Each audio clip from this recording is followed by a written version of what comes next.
Dan kami menghimbau kepada seluruh masyarakat Saulonto agar patuh dan taat terhadap protokol kesehatan. Kita perang COVID dengan melakukan protokol kesehatan.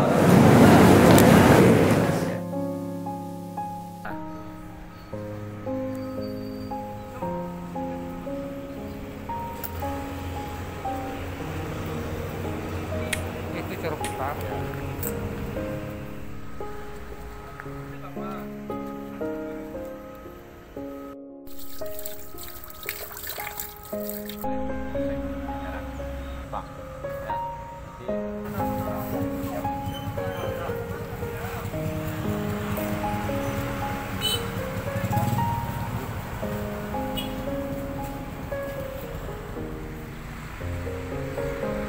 Kalau dilakukan hukuman sosial, masker ada berarti.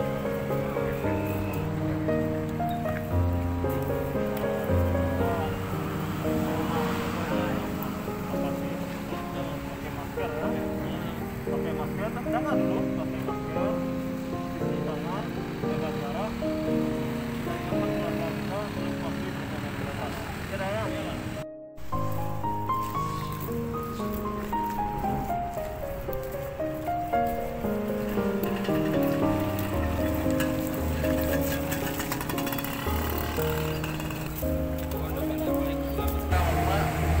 Terus selalu mentaati protokol kesehatan karena di masa pandemi corona ini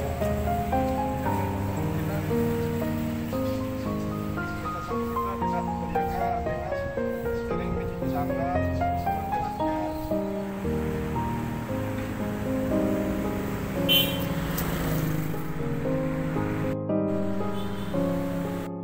Ya.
Pemerintah pusat sudah mengatakan harus tegas di dalam penegakan protokol kesehatan itu, Pak ya.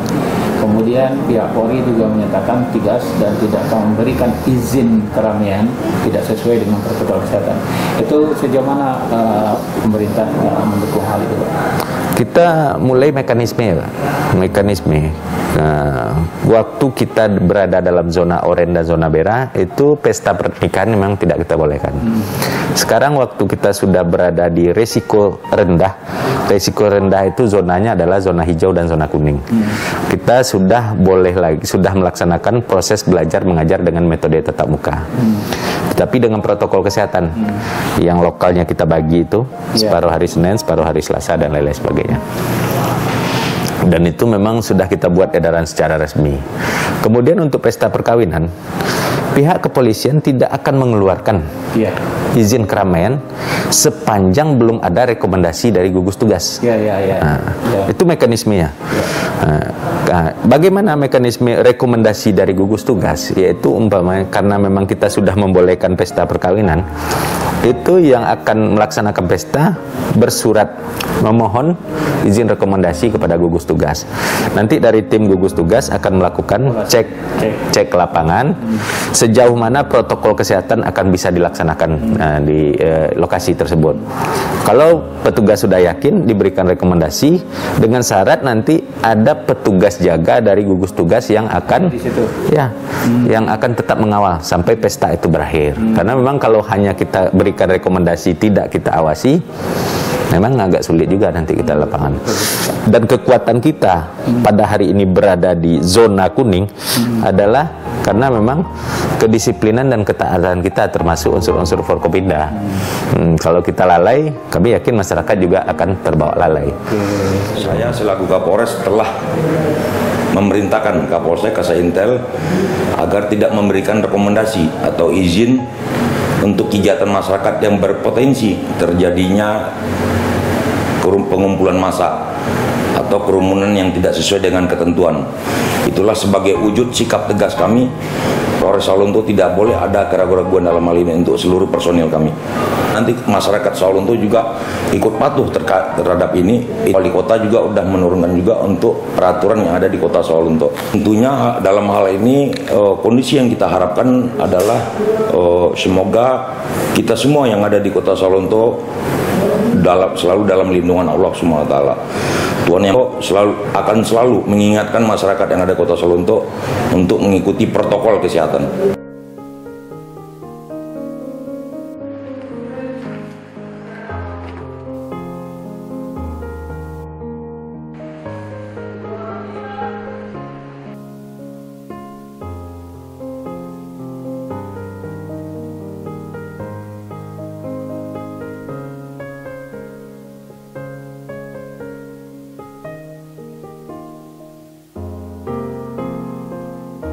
Sekarang adalah masih masa pandemi COVID. Ya alhamdulillah kita Sawalunto sudah turun menjadi zona kuning. Ini kita pertahankan, perlu kita tingkatkan bisa kembali ke zona hijau. Tentunya itu ada berkat kerjasama kita TNI Polri. Selalu koordinasi, perintahkan Kabahop untuk koordinasi dengan TNI bersama-sama turun. Itu Pak, selalu ingatkan anggota kita. Ya. Apa saja yang sudah kita lakukan Pak untuk menekan angka COVID-19 di Kota Sawalunto Pak? Sesuai dengan petunjuk dari pusat, dari Presiden, karena ini ditetapkan sebagai bencana non-alam, seluruh daerah wajib melaksanakan kegiatan-kegiatan supaya penyebaran risiko COVID ini tidak terlalu meluas. Yang pertama, kita membuat tim atau gugus tugas, dan itu sudah kita evaluasi. Gugus tugas awal itu memang pimpinannya itu dari Kesbang, tapi dengan adanya Permendagri terbaru itu gugus tugas itu memang diseluruhkan seluruh stakeholder kota yang ada di kota Sawalunto. Untuk 3 kabupaten kota pimpinannya itu adalah kepala daerah, wali kota, kemudian wakil-wakilnya itu adalah dari TNI, Polri, kemudian ada juga dari Kejaksaan, Pengadilan, dan seluruh unsur Forkopimda yang ada di kota Sawalunto. Dan khusus untuk di kota Sawalunto kita juga mengikutkan tokoh-tokoh masyarakat, lembaga kerapatan adat, MUI, FKUB, dan lain-lain sebagainya. Jadi memang tim gugus tugas kita itu sangat lengkap. Itu tingkat kota, dan kita juga sudah membuat tim gugus tugas tingkat kecamatan. Kemudian terakhir adalah sekretariat gugus di tingkat desa dan kelurahan. Dan alhamdulillah itu berjalan dengan baik. Kemudian metode yang kita lakukan, kita dulu di Sawalunto itu pernah menjadi daerah zona hijau ya. Zona hijau itu memang karena kita melakukan PSBB, pengetatan yang sangat ketat sekali pada waktu itu.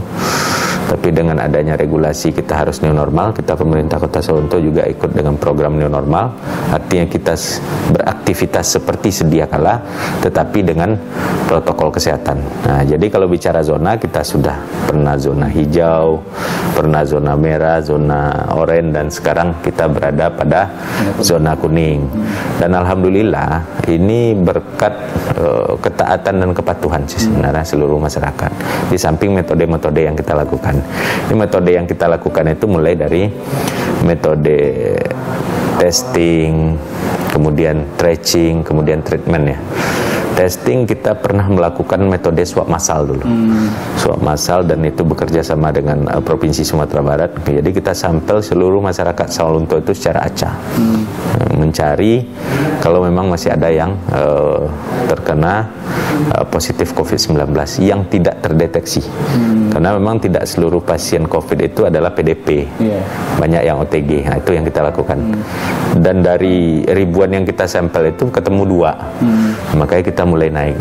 Tetapi kita ini kan bukan perlombaan. Kita targetnya agar bagaimana kita bisa lebih cepat melakukan antisipasi semacam tracking. Nah, jadi yang positif itu kita lakukan tracking, kemudian treatment. Kita melakukan perawatan. Kita di Sawalunto ini punya tempat karantina. Karantina yang representatif kita dipinjamkan satu gedung oleh Balai Diklat Tambang Bawah Tanah Kementerian SDM. Itu gedung yang sangat representatif. Kalau untuk ukuran karantina itu sangat bagus sekali.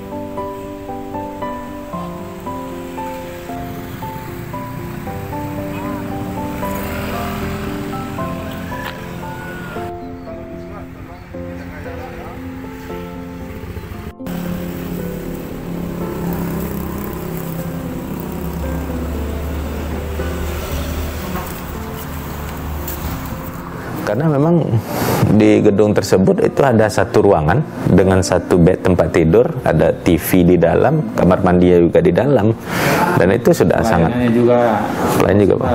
Pelayan juga, Pak. Beberapa narasumber yang pernah mengikuti karantina di sana memang semuanya mengatakan luar biasa gitu. Jadi sangat apresiasi dengan apa yang dilakukan oleh pemerintah terhadap penanganan COVID. Dan itu kelihatan menunjukkan hasil apa yang kita lakukan pelayanan-pelayanan tersebut. Jadi penurunannya? Terjadi penurunan dan tingkat kesembuhan kita paling tinggi. Dari 200 lebih yang positif, itu kan meninggal 4 orang. Sisanya itu di atas 95% itu sudah pulang ke rumah. Karena sudah sembuh. Karena memang metode karantina isolasi kita itu sangat bagus sekali. Memang untuk meningkatkan imun, berolahraga, karena memang tempatnya representatif. Dan memang kerja yang kita lakukan itu memang berefek dengan hasil gitu. Bagaimana koordinasi antara pemerintah, Polri, TNI gitu, Pak? Di era pandemi COVID ini, artinya pandemi kita membuat inovasi ya. Dan pada hari ini kita memang merasa sangat dekat sekali dengan seluruh unsur Forkopimda yang ada di Kota Sawalunto. Karena memang kita rapatnya itu rutin. Rutin sekali. Kalau biasa kita rapatnya biasa kan bulanan kalau dalam keadaan normal. Kalau sekarang tidak. Tergantung memang keadaan dan kondisi terkini. Bisa saja dalam 1 minggu itu kita 2 kali rapat. Dan itu memang kita bersama-sama dengan seluruh unsur Forkopimda sangat kuat sekali, dan tokoh-tokoh masyarakat bagaimana kita terhadap protokol COVID ini. Bagaimana kita melakukan, kalau dulu untuk menyepakati saja kita melaksanakan sholat Idul Fitri atau Idul Adha atau tidak, itu diputuskan secara bersama-sama. Memang keterikatan sangat kuat sekali. Apalagi sekarang dengan adanya Perda nomor 6 tahun 2020 tentang AKB dari Provinsi Sumatera Barat, adat kebiasaan baru. Jadi ini lebih menguatkan kita ya terhadap landasan hukumnya sudah ada gitu. Ya, terhadap protokol kesehatan. Sebenarnya kalau bicara landasan hukum secara nasional sudah ada sih untuk berkumpul-kumpul dalam jumlah banyak itu. Kalau tidak ada izin itu memang sudah boleh ada penindakan. Tapi ini secara lebih spesifik, lebih ke arah yang protokol kesehatan COVID. Jadi ada 3 sanksi di sana. Pertama sanksi sosial, kemudian kalau masih melakukan itu sanksi denda, yang terakhir adalah sanksi kurungan.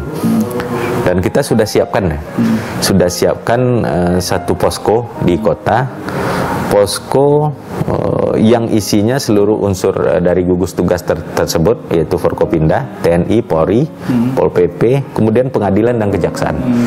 Karena kita memang berantisipasi kalau memang pelanggarannya tetap terjadi sampai kepada sidang cepat. Sidang cepat ya. Dan ini ya, yang kemarin beberapa hari lalu dilakukan di DPK ya. Ya, itu kita melakukan semacam evaluasi ke lapangan. Dan kita waktu itu ini ya, dengan seluruh aparat itu 1 jam kita di lapangan melihat kondisi masyarakat Sawalunto. 1 jam itu kita menemukan 2 orang yang melintas yang tidak pakai masker. Dan 2 orang tersebut kiranya memang orang yang dalam keadaan yang tidak normal, orang dalam keadaan gangguan jiwa. Berarti kalau kita lihat orang Sawalunto yang normal sudah pakai masker semuanya, walaupun mungkin ada 1-2, dan itu kita akan lakukan tindakan karena sudah ada regulasi dan payung hukum. Dan kami mengucapkan terima kasih kepada rekan-rekan Forkopimda lain yang secara semangat bersama-sama bagaimana kita menegakkan protokol kesehatan ini, karena kita pemerintah juga tidak bisa sendiri dalam hal ini, harus memang dibutuhkan dukungan TNI, Polri, Kejaksaan, Pengadilan dan lain-lain sebagainya. Ini sangat, DPRD ini sangat mendukung sekali. Kita tidak boleh takut dengan COVID.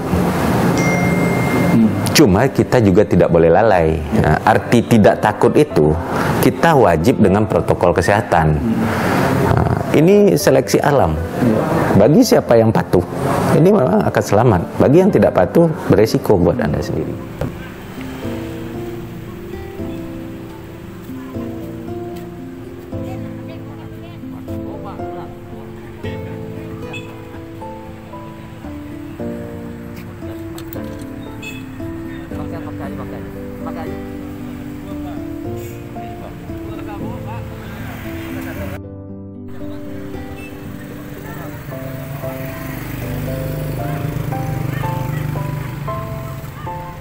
Ada rasa gabungan ya, Bu?